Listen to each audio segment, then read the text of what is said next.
let's make lunch together. So I don't already know wetin I go cook for Joshua go school today. I had this recipe all wrapped up in my head, and now with all the things wey I get for house, now I take use for this recipe, except from the tomatoes and spring onion. So I buy tomatoes 400 naira, I can't buy spring onion 200 naira. This yam na the remaining one of that 3 wey I thought say I buy 3 for 2,000 naira. Once na plantain season, plantain dey always dey my house. Of course, I had to weigh the size of the yam to check if the yam was yummy. After I confirm say the yam dey yam, I can't proceed to cut am into smaller cube pieces. If you like, if you cut your own like octopus, the cocoa na say make the yam sharp pieces. So today make I talk like all those chefs. In an empty pot, pour in your already diced yam, add salt, add water, then cover to boil for a little. No be say you go leave the yam say make the yam done. No, as the yam water just dey boil, you go off your gas. For better understanding, half done. Now the time don reach to move fry our half done yam. So now as we dey fry this our undone yam, I go dey gist una wetin happen to my neighbor today. So as my neighbor pikin come back from school today, as usual now, every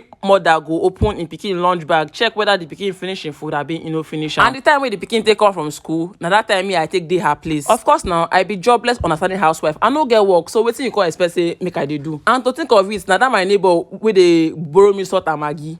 Omo, my people, as she open the boy lunch bag like this, come open in food flask, na im the mama see rice grain inside her pikin porridge plate. And the boy, e no even finish in food though, but rice just dey everywhere inside the porridge. But she be person wey no like trouble, so she be wan say make she just throw away am and just let it go. Now I thought say for where that pada. You see this rice grain wey we see, so we go get to the roots of how that grain take enter porridge, because this word is no longer safe. As I ginger her morale come high. And no to, she be wan pour the food away. Now me come tell her say make she no pour that food away, because that is the only evidence wey she go get if she reach there. Now so my neighbor go off to school. The school far, but anything for this investigation. E no really too tey, she can't come back. So I come ask her say, how far, wetin sup? She talk say the owner of the school say she be wan tell her, but she can't forget when she can't pick the pikin. Say now when the teacher they feed all the children for class, say them they sit down together take chop. But as she they do the explanation, like it was not adding up.